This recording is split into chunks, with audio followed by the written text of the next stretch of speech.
All right, what is up? Welcome to the Inner Circle Podcast, episode 4. I'm here with Tristan Nelson, Will Hardy, and our first guest, Peydon. What You could up? you could find him under just your local gym rat. Is that correct? That is correct. Yep. And Peydon, you are just under 16 weeks out now. You're looking freaking unreal, bro. Nasty. That shape is so crazy, dude. Thank Seth you. Seth Brosey and Justin Shire had a baby right there. Oh yeah. It's wild. And what are you weighing at right now? This morning I was 197.5. Ooh, what's your height, dude? Right at 5'5", but probably as I get closer, I'll shrink down to 5'4". Dude, that is wild, man. Crazy. And you're only like 22, right? Just turned 23 like Oh, a few nice. weeks ago. Yeah, Dang, that's man. Yeah, definitely insane potential, bro. Do you think like once you turn pro, you'll end up in like the 212 category? So as of right now, let's say obviously I'm shooting for my pro card nationals right after that Mid-American. Right. Um, at 5'5", my weight cap in classic is 182. So I could make a run at trying to get down to 182 for a season. Um, if I do well, then I'll try to continue shrinking back down into that classic cap for as a pro. But if I don't do well out the gate, then I'll But probably take you're another off season. sorry to cut you off, but you're like 197 right now. Where do you think you're gonna be at like by show day, I guess, for Winter Classic in terms of like body weight? Depleted or like carved up?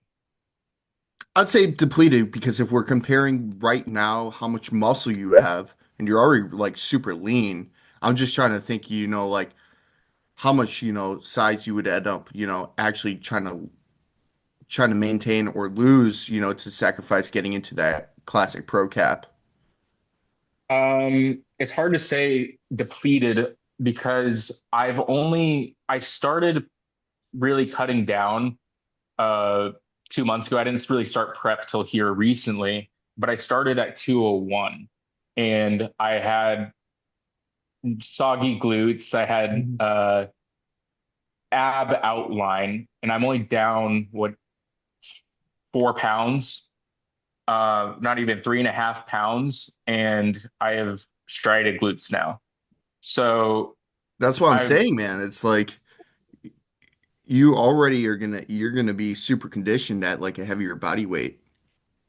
yes. So I mean, there's ways I could get down to classic, um, and I do believe depleted state at the Mid American, I'll probably be in the low to mid 190s Okay. before I carb Yeah. because I've my anabolic exposure and my exposure to bodybuilding is very, very limited. And so when I told people I was planning on growing in the show, they were like, that's kind of ridiculous. Everyone always says that. But I don't foresee myself breaking 180 this year or breaking into the 180s. Man, that's just unreal, bro. But to think, like after you go pro, like, because I'm sure you're gonna want to take some time off and probably utilize that reverse, wouldn't it be like in the best, like, kind of interest for you to just continue making that progress and adding size and just, switching to the 212 or, even just open bodybuilding? Um, so the goal of this past off season was to hit the ground running as a pro and not take another off season. So the goal was to basically cut back into like middle or light heavyweight as an amateur and or heavyweight, but so I could theoretically be a 212 guy out the gate. But Got you. let's say I am a depleted 192 this year. The 212 guys are depleting down to 212. So there's a very Yeah, significant size difference still between right. me and the smallest 212 guy. Um, Whereas classic, I could water manipulate down 8 pounds uh, pretty easily. So making that classic cap, then refeeding back up to like a mid 190s is probably in my best interest out the gate and not just be absolutely swamped by those 212 guys. Right. Do you have like, let's say you get your pro card, right? Do you have any like shows in mind that you would immediately go out for your pro debut? I would submit some applications. Yeah? Uh, Hopefully, so obviously the big boys where you have to apply, not qualify. The big three, the Arnold Yep. Pittsburgh. Classic UK and uh the Arnold US and Arnold Sao Paulo.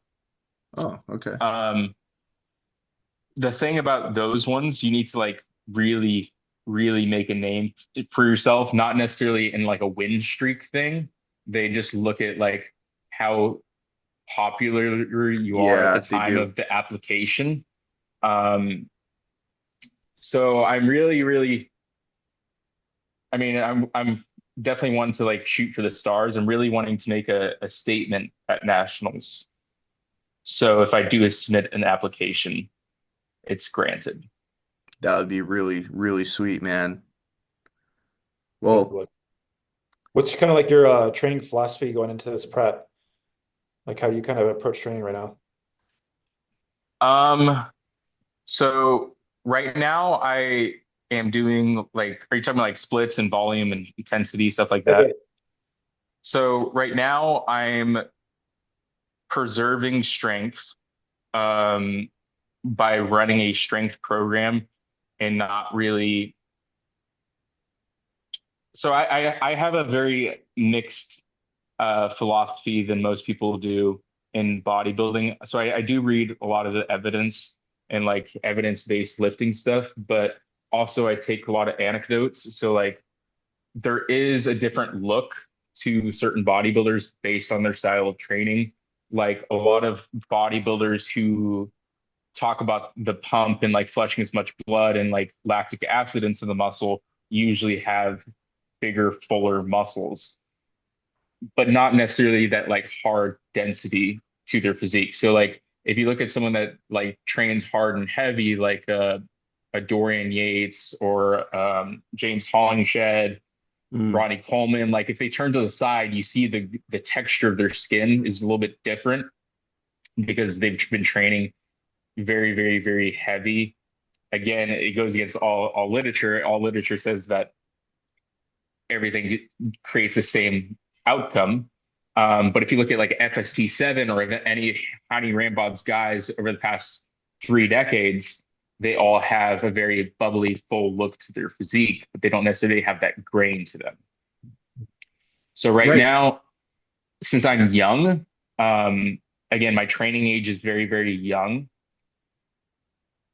In order to create that muscle density and or grainy look to the physique, it's either older bodybuilders, so the people that have had their skin thinning for the past 30, 40 years, um, like Brandon Curry has Mm, that texture to his skin now, especially on his like side of his leg, or any of the 40 plus guys, because they've been doing it for so long and they've accumulated that density and that thin skin. But as a younger guy, I believe that you need to push the intensity and heavy loads to create that density to your physique, that skin texture.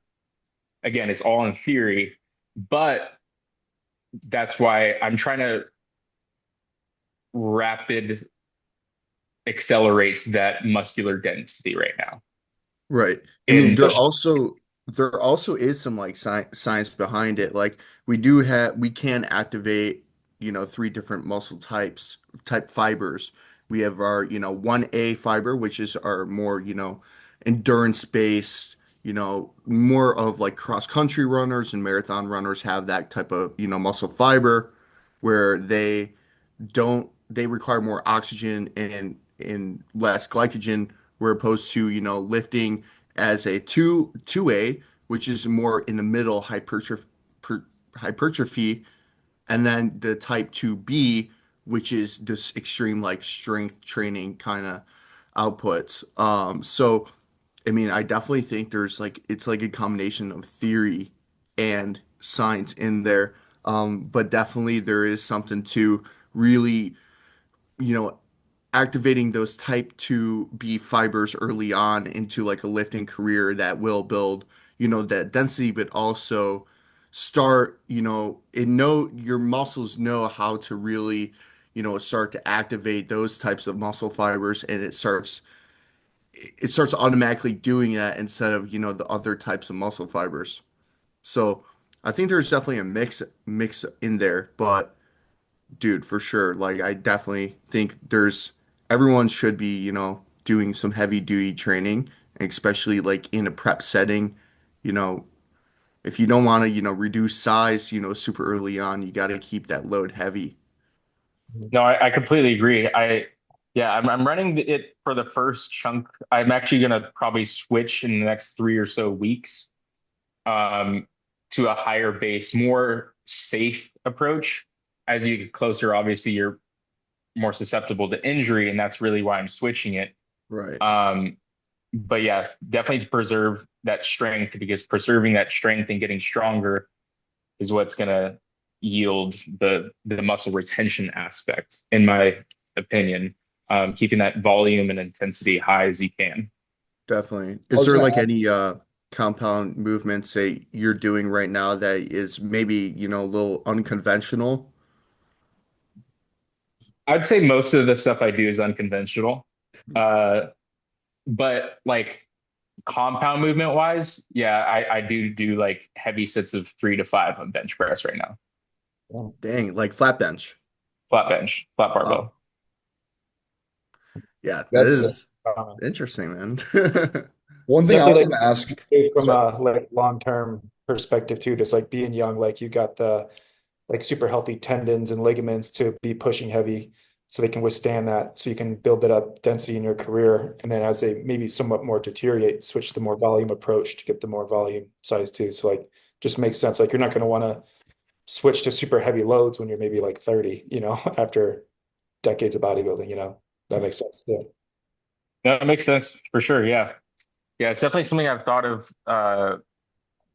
The evolution of training styles and volumes as you kind of get older. Like I this past off season, so I've really only had two technical bodybuilding off seasons ever, but the first two was kind of like evenly distributed volume, because I didn't really have a foundation to hyperfixate on like little minute details. Like this past off season, my entire focus for the most part was chest size and low lat.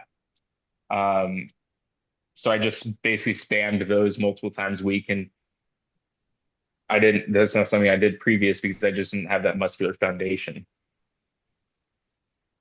One thing I was gonna ask real quick was just like you talked about, the more intense, like, higher, like heavier lifting, right? I'm assuming you brought your volume down from your off season, like the peak. What does that volume shift look like from like your peak off season to now? Volume has not changed. Really? Okay, gotcha. Volume has not changed. Um, where I apply volume is much more distributed now than off season. Gotcha. Like I said, this past off season, I definitely. So at one point, I ran a few different training blocks during the off season. The first training block was more of like getting my body reacclimated to normal life and lifting. Because I got sick. Um, there was a whole host of like health issues after my last prep. So that first little chunk was just basically getting blood moving and build back somewhat of a foundation. And then I moved into like a chest style, like hypertrophy based program. And so I had like one medium day one heavy day, and then I had a technique based day. So I think that a huge aspect of bodybuilding that people overlook is the technique aspect. Not just like, are you executing the movement on camera correctly, but there is somewhat of an art form to connect with the muscle. So there was an entire day dedicated just to different fly variations, and not necessarily to failure or that heavy. It was just, can I feel my pec through this whole range of motion? uh, get as much blood flow in there as possible. And every single day, I kept the weight the same, but I was progressing in the muscle activation and pump during that given workout. Yeah, that's really interesting, bro. Like I was just talking to this about like to Tristan yesterday while we were training is like there's so many different ways to execute for like maximum like getting the maximum stimulus. And like some of that like you have to like keep fidgeting around until like you find that. And even like when you find it, sometimes it changes mid-set and like it's cool. You could like really kind of got to fidget and keep adjusting to adjust for that like stimulus. So yeah, like in cable flies, that seemed, pretty cool. That so like you were doing high, low, were you doing like three, four variations or No, so so the cable fly day, so there's like 11 notches on the cable. I basically skipped every other notch. So I did like five different notches at different angles. Um, a big problem, which the chest problem actually turned out to be why my lats weren't developing in the first place for the last season. And that's why if you look like a side by side transformation, I think my back is actually the biggest thing that came up. I noticed during my pec flies, I had really tight like shoulder girdles. And so I wasn't able to expand my chest out. So I did a lot of like mobility work and like soft tissue work on my like shoulder blades. And then that kind of developed into like, okay, now I know why my back wasn't developing because like on row movements, I didn't have any sort of scapular movement. So I started doing like a lot of weighted stretches and scapular push-ups and scapular pull-ups. And then that led me into my following training block where it was low lat bias. What do you find to be the best movements for you to connect with your lower lats? And like what kind of specific things do you do in your technique to get that activation? So I think lats as a whole is best trained unilaterally. Agreed. So the lats obviously don't run in a straight line. It kind of runs up and around your back and almost into your armpit. So in order to follow the fibers correctly, any sort of single arm movement where your elbow is as close to the body as possible with the least amount of scapular movement. Um, so the thing about lats, everything is a variation of a pullover. It's just to what degree. So if you're rowing, it takes your elbow from here to here. If you're pulling, it takes your elbow from here to here. If you combine the two, it becomes a pullover. So it's training those different variations, but also a thing that people don't take into account. Everything's connected when it comes to the lats. So like your hip placement matters when you're training lats, which most people, and also your rib cage placement, like how is your rib cage oriented with your actual hip bone? So like if you pull your hip bone away from your rib cage, you're already pre-stretching the lat if the or your arm is overhead. Uh, Same thing in reverse. So like if you're doing a single arm cable row with like the cable station, if you orient your hip away from the line of pull, you are putting a greater degree of stretch on that lat. So that's just like little things that most trainers or bodybuilders don't really take into account. They hyper fixate on the muscle they're trying to target, and they're not looking at the other parts of their body that may help engage or make that muscle move better than it was previous. Mhm. Yeah, totally. Hmm. What about like nutrition wise? What do you Because are you self-coaching or do you have a coach right now? I have a coach, Cliff What's Wilson. your, okay. What are you guys doing? Like you guys doing like a baseline diet, carb cycling, high days, low days? Like what's that been kind of looking like? So we've been doing one high day on a Thursday, which is actually a rest day. Most people don't do high days on rest days, but I found that it speeds up my recovery process. But also, we've noticed that I'm not one to respond to the high day of. So, Mhm. like the following 2 days is really when I reap the benefits of that high day. Interesting. So basically, I put on a Thursday right before two of my heaviest training sessions, and then I can actually reap the benefits of that high day. Um, but today's a high day because I got a cold, but Yeah. Interesting. Do you kind of do that same approach in the off season, or has that just kind of been like a change in prep? no, that's something we continue all the way through. I always have one high day, Okay. um, and then Yeah. the rest is baseline. Okay. So whenever you do a high day, are you keeping it the same thing you eat the rest of the week, just more of it, or do you incorporate any other different kind of foods? It's all the same foods, but based on what my body kind of needs in that moment. So like today I got an extra high day because I have a slight cold and I'm just trying to overcome it before it progresses into anything. But I really listen to what my body needs in that moment. So like if I get like muscle cramps, I revisit like my sodium potassium. Um, and I may swap out like rice cakes for like sweet potato to get a little bit more potassium in. If like bowel movement isn't as good as I would like it to be, I'll swap out uh strawberries for raspberries. Like there's is it very much adjusting on the fly uh as my body gives feedback. Um Yeah, I do a meet your macros style plan, but it's a strict like meet your macros style plan. Like everything is tracked and accounted for, sodium, potassium, magnesium, all your vitamins and minerals, fiber, obviously. It's not the Sam Tulick style. Yeah.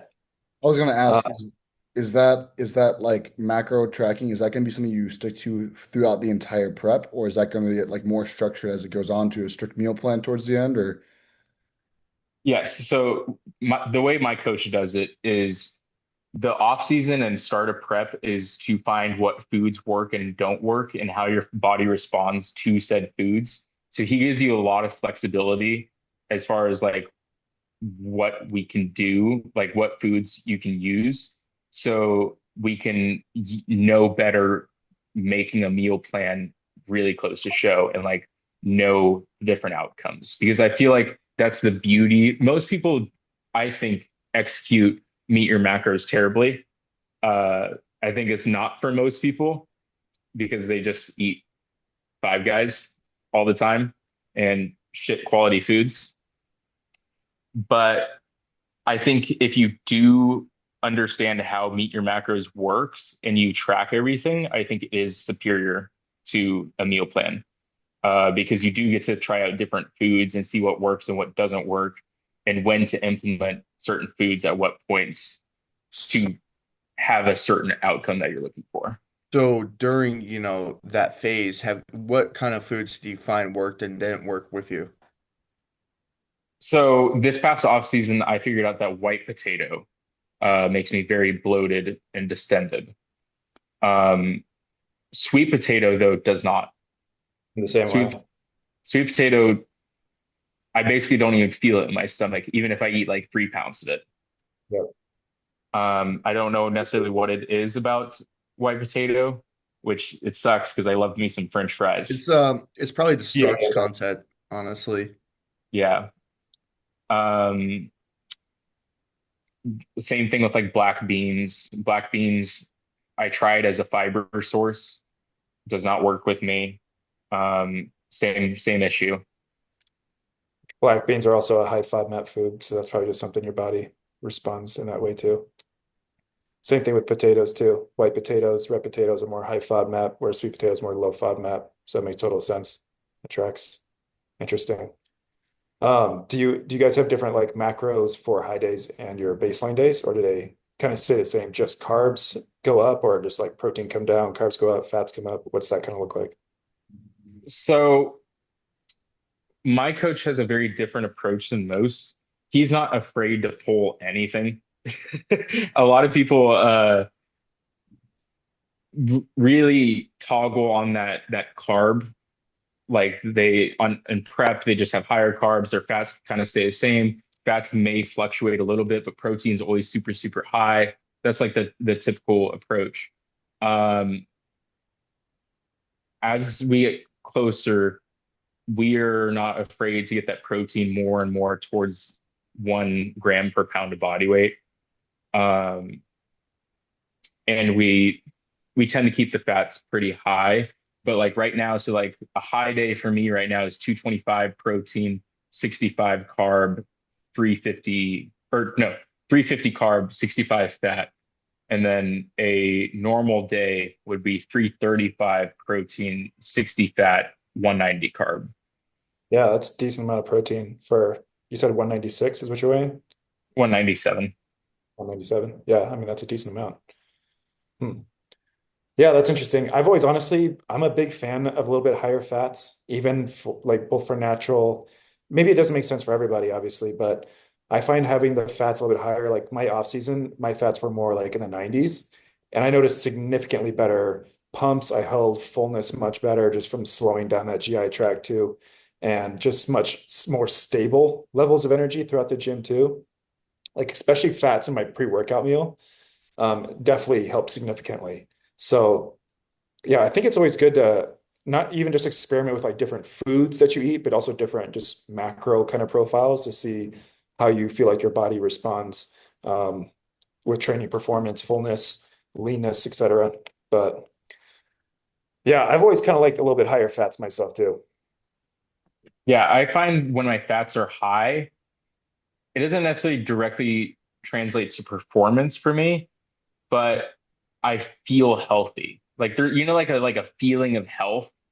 Like if I'm eating like a little bit fattier red meat and like more eggs, dark chocolate, and walnuts, those are really my main fat sources at the moment and for a long time now.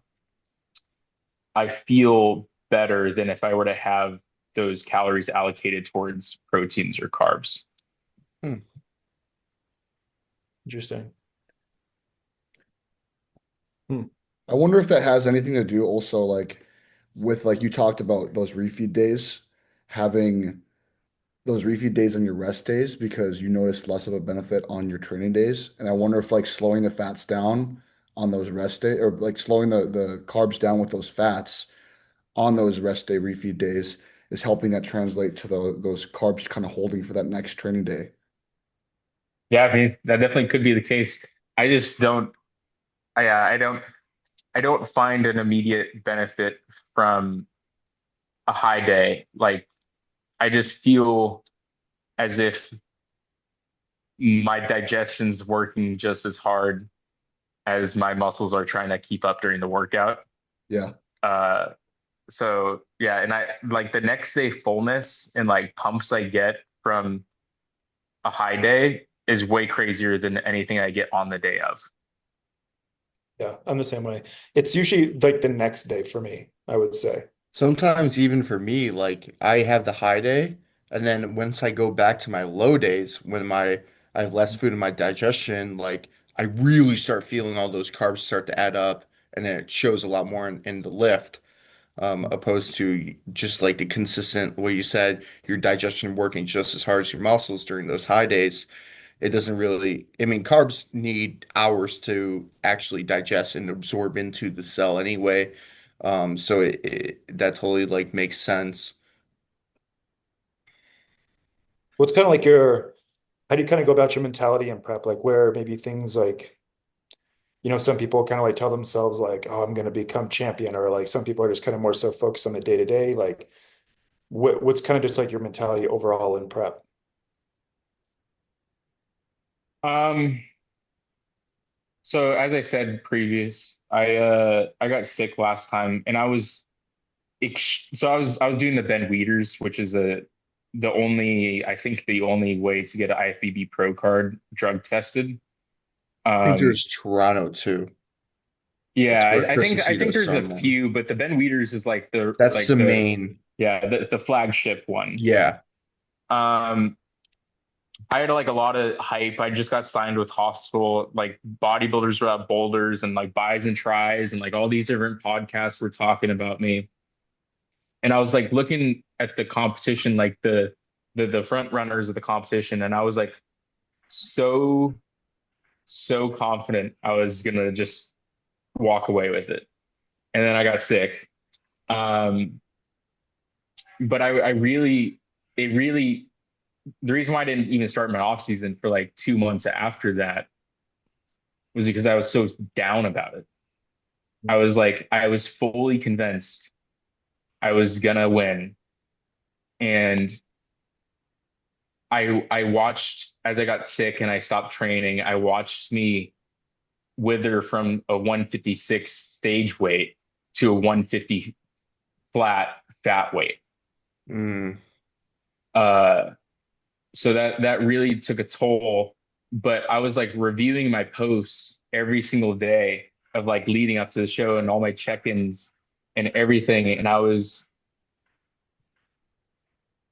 I slowly became obsessed with getting back to it because I did the whole woe is me for a little while.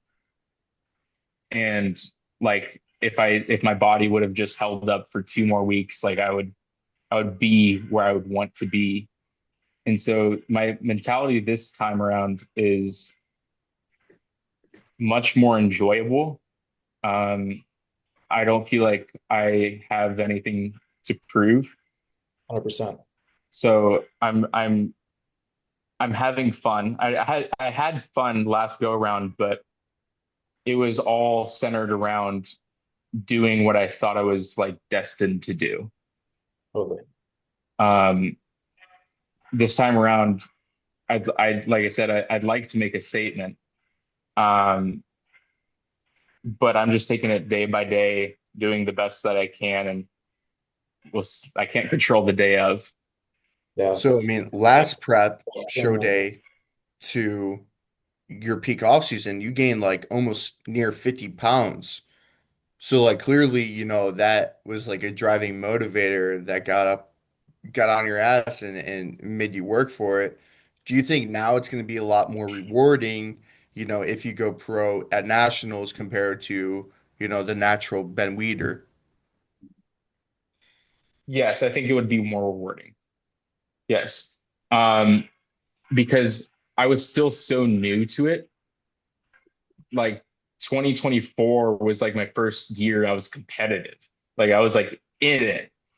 20 I competed in 2022 actually at the Mid-American me and you are doing the first year that they did it, and I sucked. I was terrible. I took like dead last and everything, but I had fun. Uh, it I didn't have any expectations going into it, but the expectations upon me were really set in 2024 when like people started taking notice. Yeah. Um,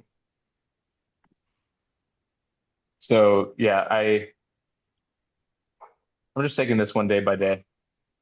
I think that's the mentality I have, man. Like Sam and I were even talking about it. We were just training like yesterday, and Sam and I are both in prep right now too. And last time I did the same thing you kind of did, where every day I was kind of just trying to like manifest it of like, I'm gonna win, I'm gonna be the champion, I'm gonna win the overall. And then that didn't happen. And then I went through those same blues of just like, man, who even am I outside of bodybuilding? Like I just told myself this the whole story to like completely believe I was already the champion before winning. But like this time around, like you said, like I'm just trying to enjoy this process, have fun with this process, because we do bodybuilding like to have fun with it. If you're not having fun with bodybuilding, why are you doing it in the first place? But honestly, dude, like this time around, I'm really trying my best to not keep track of how many weeks out am I, how many days out am I. or who's my competition or anything like that. Just what can I do today to get 1% better and have the absolute most fun with it and just be the best bodybuilder I can be and show up as my genuine best. And whatever happens from there is out of my control. I think that's the best way too, because whenever we just put like a bunch of pressure on ourselves, like who's to say maybe you got sick because of all the pressure you put on yourself to win? Like that brain can make you sick. Um, just like a side thing too, just to anyone that watches this that is a bodybuilder or maybe like a family member of a bodybuilder that likes to support other bodybuilders. One of the worst things you can say to a bodybuilder is that you're going to win. Like I genuinely believe that. That puts so much pressure on the competitor to like, oh, people are expecting me to win. You know what I mean? It's much better to say something like, dude, you're gonna show up your best. You're gonna be peeled, or like, you're gonna have a ton of fun there. Like just something that's more like not outcome oriented is gonna be a lot more supportive to a bodybuilder, not make them feel like pressured in any way.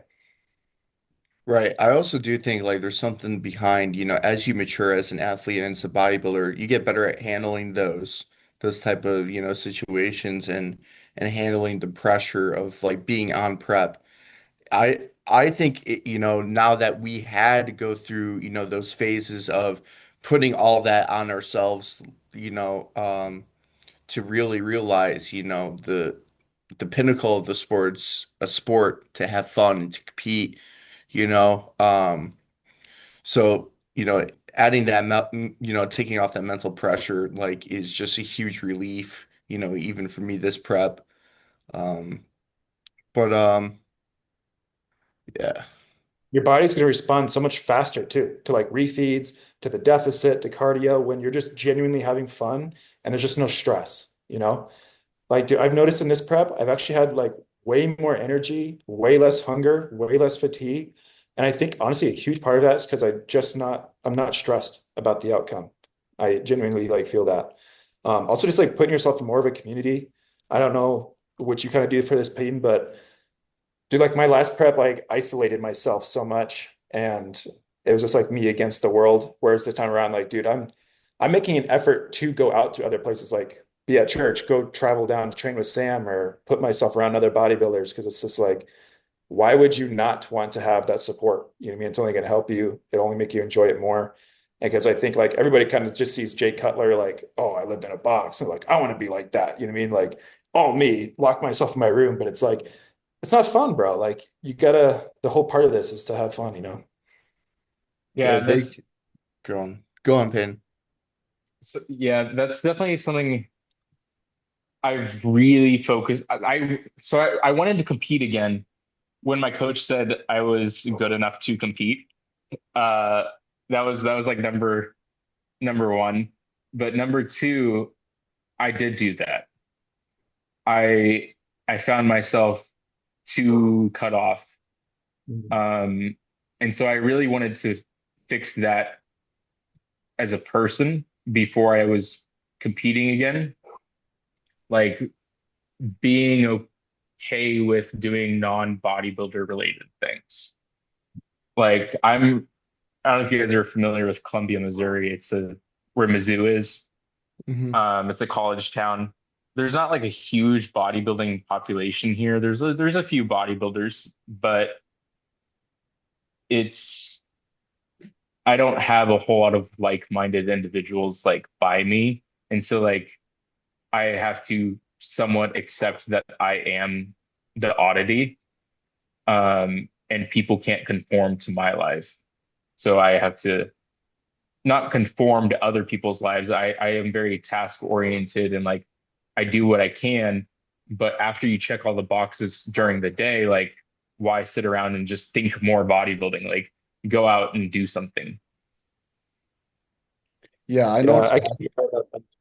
Go ahead, Will. I was gonna say one time like that really helped me in my prep was when I was like 4 or 5 weeks out, and I just was like kind of sitting around the house, and I remember like how just being able like I think me and Tristan we went out and shot guns, and then we went to a cigar lounge. Like that changed my mindset going from the rest of the entire prep, and how like by being just like away from bodybuilding could almost lower that stress and lower that pressure that you put in yourself. But yeah, dude, 100%. I mean, Yeah. not to mention like bodybuilding is such a huge mental sport too. And like Mhm. mental illness is like such a huge thing in this. So like locking yourself in the box is gonna be very dark and lonely. Like you're doing it to yourself, and you need to realize that as well. Like you got to be with family, you got to be with your team. That's your team. It's not a solo sport. You got to have friends in your family with you. And if you don't, if you're someone you don't have a family or reach out to like your gym owner or like someone, online that you connect with really well. But you never got to be alone in this sport, and it's going to take that pressure off mentally, and you got to preserve that mental strength for pushing hard in those last final weeks of prep. Like you got to save some of that mental space, and even that's something I'm still kind of learning now, with taking on like too many commitments that I can't like upfill for all 100% of my effort. You know, I had to take some breaks off work my part time to just give myself that break. And there's like other, examples, but like mental health is such an important piece in bodybuilding, and you really got to take care of yourself. Yeah. Yeah, To dive into the mental side a little bit more, Peyton, you got two kids, right? I got one. Okay. Okay. Yeah, still though, I mean, that's a big responsibility, man, because bodybuilding's a full-time job, and you got a full-time job as well, right? Currently. Yes, so yeah, I co-own a gym here in Columbia with my parents and my sister, and then I do like personal training. Sick, dude. Do you do Um, that at the gym, like at your Yeah, gym? yeah. Cool. Sick. So I guess kind of if you wouldn't mind just like talking a little bit about like how do you kind of go about bodybuilding and prep like as a father? Because that's always something like one day, God willing, is going to be a reality for me too. I'm just kind of curious, as a 23-year-old with a kid, how do you kind of approach that to be the best bodybuilder you can be while still serving your kid, while also still like being your own person and also your outside job? Like, how do you kind of obviously there's not going to be, I don't like the word balance, but how do you kind of like manage all of those things? So I will say, so I just turned 18 when I had my daughter. I just turned 18. I didn't get into bodybuilding till 2022. Um, so she was like 9 months old. So I think that again, I've not had a kid since then. I only have one, but I find that people that were parents previous to bodybuilding and math, like there's no such thing as mastering of parenting. We're all trying to be a better parent than yesterday, but getting your feet under you as a parent and then transitioning into bodybuilding, I think has definitely helped me because I kind of had the flow of parenting down to a degree. Uh, Again, we're all trying to figure it out, but I think it would have been much harder if I took on bodybuilding now, for sure. Um, because I didn't have that foundation of day-to-day activity and like sleep schedule. And obviously, as she's gotten older, she's not waking up in the middle of the night. Um, she's 4.5 now, so like she's very much more self-sufficient than she was last time in 2024. Um, but it's really about getting stuff knocked out when you can. Meaning like she's in preschool now. So like my training time is when she's in school. Um, when she goes to bed at night, I make her breakfast and my breakfast for the morning. So when we both get up, we have our first meal and we're good to go. Uh, and then I just get her dressed. I put on some slippers and drive her to preschool, and then I go to the gym from there. So it's like it's it's hard in the sense of figuring it out at first, getting those rhythms down. But once you have the rhythm down, it's no more it's not more than you would think. It's not Yeah. it's not Like it's I unnatural. yeah, I think a lot of parents like or people that think about what parenting is think it's like this insanely hard task, which I think it can be for some if your child is genetically a little loose. But for my case specifically, she's very easygoing. So Blessing. Heck yeah, man. We're coming up on an hour here, boys. Do you guys want to get into like Q&A stuff, or what are we feeling? Yeah, we can do Yeah, that. let's do Cool. it. Let me pull up what I got here.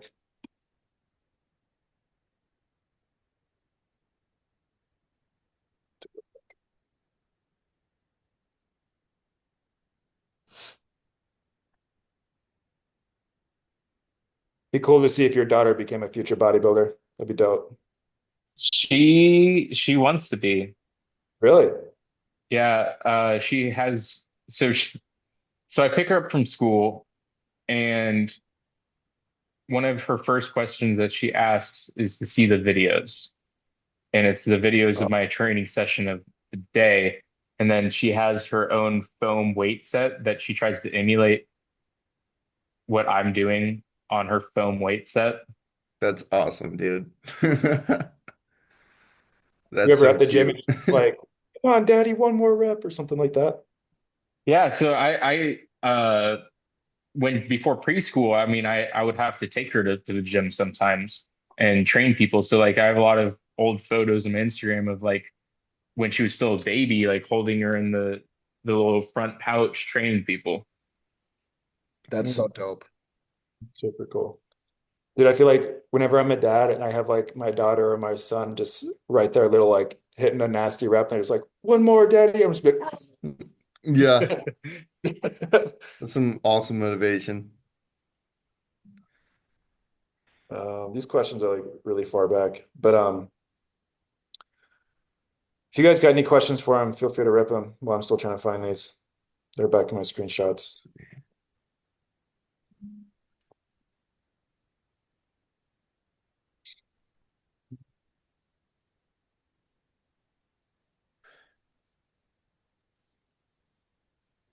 Let's say, what kind of like got you into like the bod like were you always like like you said you talked earlier about like a training like this is kind of like earlier into your training career. Like how long have you been training for consistently? So bodybuilding focused since 2022. Gotcha. I didn't really get my feet under me though, like and like actually start making progress. I'd say more towards like summer of 23. Okay. Gotcha. But I've been training in general for I'm 23 now. I started as preteen. But back then, I actually made a story about this. My first physique inspiration, it wasn't bodybuilding, it was just like someone like who I wanted to look like was Bruce Lee. And Mm. Oh, so it's I saw that post. I uh I realized he wasn't a super big guy. I think he was 125, 130 pounds at a similar height than me. So I purposely kept my weight there throughout most of middle school and high school by just restricting food down. And so I never really grew up until I started the bodybuilding side of things. I definitely could have. I looking back on it, I'm like, why didn't you just eat food? Like I would have grown so much. I'm so upset at myself that I wanted to look like Bruce Lee. Yeah. That's still crazy though. You still grew like a freaking weed the last couple of years. It's insane. Well, thank you. Yeah, it was. I think I was just malnourished for so long. Yeah. I think we've all had probably a story like that.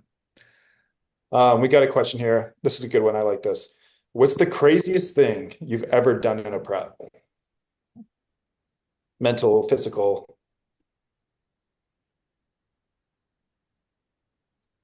I haven't really done anything crazy. I mean, so my philosophy, you kind of touched upon it, is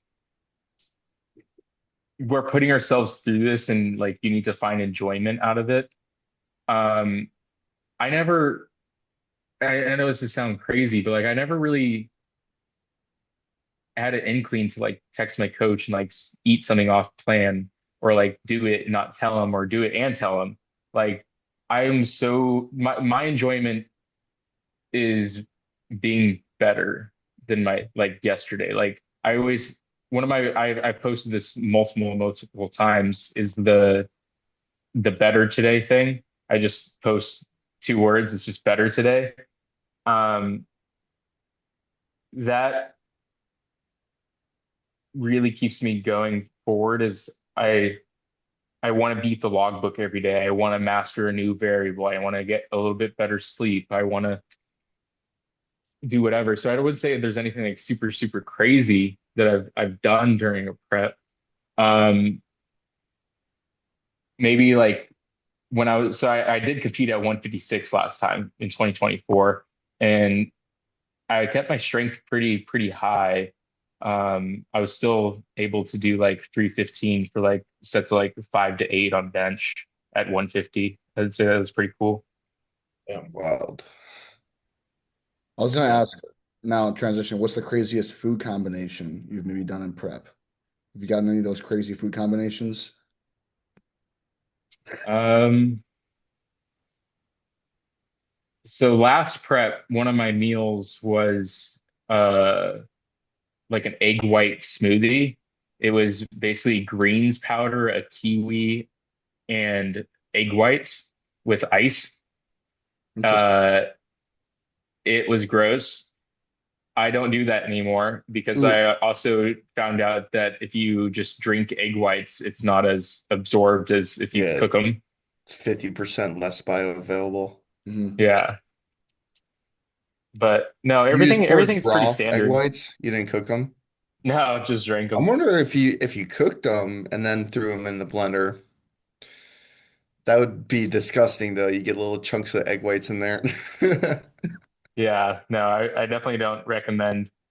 But no, I do pretty common food combinations. Like I eat again, I have like my macros and I have set meals, but the specifics on the meal changes day by day based on kind of what I need and what feedback I'm getting back from my body. But like my morning meal right now is oatmeal with kiwi and banana, um, and then usually some sort of nut butter. And then that's when I drop my daughter off at school, and then I go to the gym. The oats and all that takes a little bit to absorb, like digest fully and utilize. And then my post-workout meal now switched from cream of rice to sweet potato because my overall macros have gone down, so I'm not getting enough fiber in. So I want to keep my fiber up and my potassium high, um, to avoid any sort of cramps. Um, so sweet potato and then ISO with a little bit of dark chocolate is my post, and then I have beef and eggs, sauerkraut, and spinach for my following two meals, and then my night meal is just yogurt, berries, and nuts.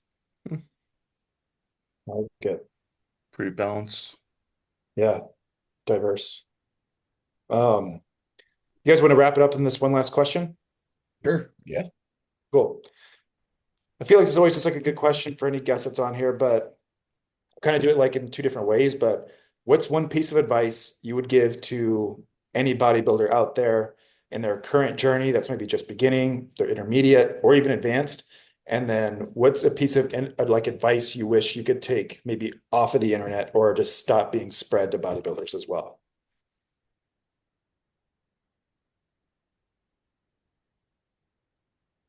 One piece of advice would be to self-reflect on why you're doing this.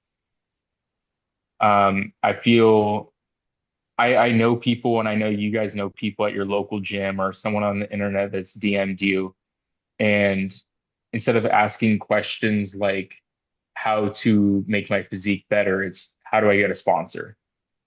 How do I grow my following? How to win a show? So like all these things are sub products of developing your physique in the first place. So I think a lot of people want the outcome, but not necessarily in love with what you're having to do to get it. Totally. Um, so I think a lot of people need to self-reflect. And it's always those same people who ask those questions that talk about like sufferance and like going to war and like all this stuff. And I'm like, but if you truly enjoyed it, you probably wouldn't genuinely think that way. So you need to ask yourself why you're doing it and who you're doing it for. That's awesome, dude. Yeah, that's really good advice. And What then for about, the what would I take away from the internet?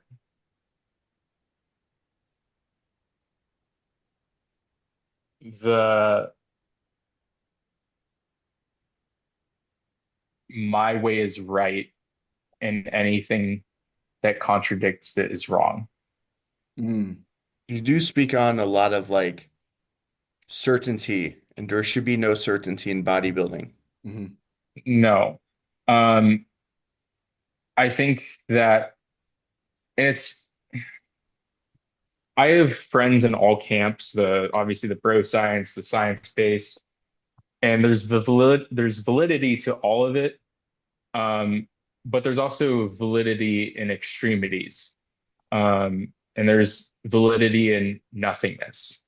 So to find what works best for you isn't necessarily falling into a camp of bro science or literature based lifting. Like most likely there is something you could take away from both.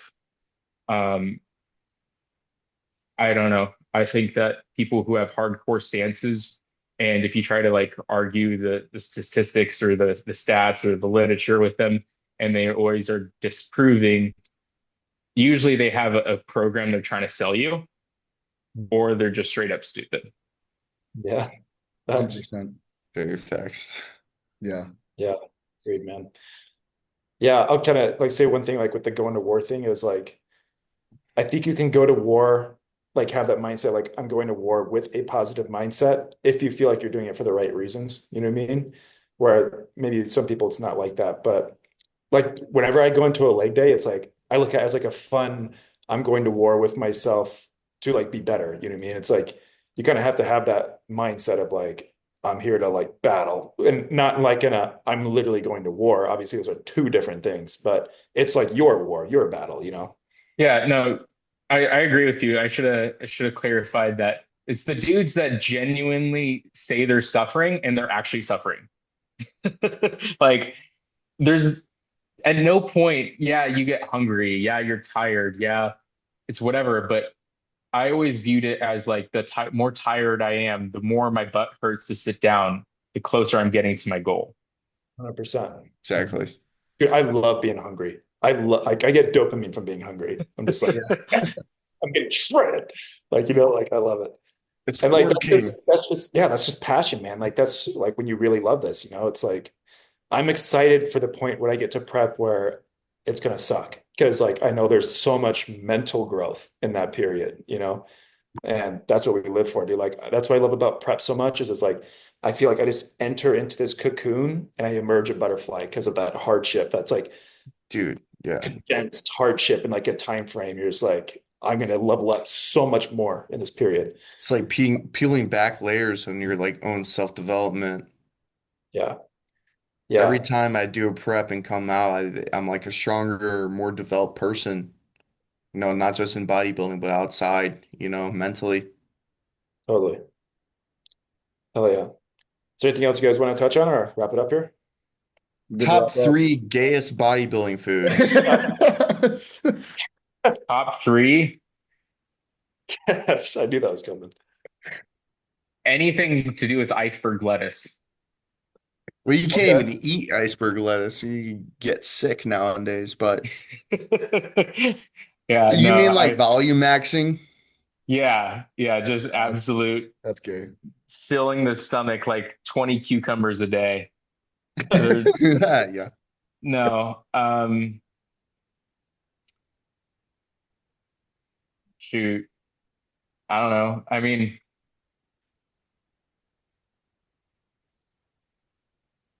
yeah, no, I would just say those, just voluminous foods, trying to avoid the hunger because usually it wards in a worse look. Yeah, so true. So true. Yeah, people always just think that, oh, like broccoli has 0 calories. And it's like, not necessarily. Also, there's a lot more to broccoli than just calories, Like Yeah. there's fiber in here, there's micronutrients in here. Yeah. I think to add on to that, just like those people who drink like 7 energy drinks a day or like seven like diet sodas a day for like filling the stomach. I think maybe one or two is fine, but like the people who are just like going overload on like the artificial sweeteners, that's gotta be gay. Yeah, I try to limit my artificial sweeteners year round, but I do have a huge box of caffeine-free Diet Pepsi that I Mm. usually tap into every once There's in a while. nothing wrong with enjoying it, but like overdoing it to where you're Yeah. drinking a 2 liter bottle just to curb that hunger. Dude, sugar-free root beer. That's the best Yeah, diet it free. is the best. Sugar-free root beer. Yes. That's an anabolic. That's No anabolic. caffeine too in that. Yeah. A Do you good guys have Sprite Zero hits with some ice. do you guys have Fits out there? I don't know Wait, if we what is do. it? Fits, Fitaz. No, we don't. It's a it's a brand out of St. Louis, I'm pretty sure, so it may not be local to you guys, but they make a 0 cal cream soda, and Mm. it's like the best cream soda on the planet Earth.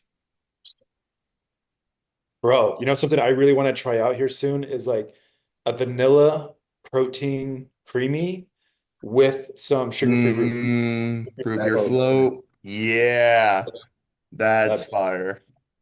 Till be it explodes on you. yeah. Be worth Nah. it. That'd be good. Anyway, well, thanks so much, Peydon, for coming on the podcast, man. A lot of value, just good wisdom, insights for other bodybuilders to learn from. And we'll definitely try to have you on again sometime in the future. I'd love to even maybe sometime in the future meet up with you to train. Maybe even with all four of us would be sick. That would So be sick. For sure. You guys yeah, know man. where I'm at? Yeah, yeah. Good luck Sounds to you good. with Too. your prep, and I wish you the best. Freaking kill it, man. You got a lot of potential for sure. It's just a time game, and it's going to be fun to watch your journey, dude. Thank you. Thank you guys for having me on. Absolutely, Yeah, thank bro. you for coming on. Yeah, man. Yeah. Thank you. Thanks again. You can, I don't know if we gave our usernames, it'll be in the description, but you guys can follow me on Instagram at Trist_Nelson, my YouTube Savage Excellence. If you guys want to drop yours. Yeah, you can find me at will.hardy1 on Instagram, or if you just look at Will Hardy on YouTube.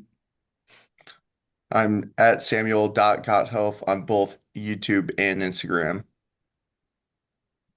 And then Peyton, do you have like a YouTube or just your Instagram? Uh, I will be getting one soon. Get the YouTube grind Not right going. now. Not right now. But I just have Instagram. It's just your local gym rat. Sweet. Oh, yeah, dude. All right, y'all. Thanks again for tuning in. We'll see you on the next one. Peace out, y'all. Peace. Peace.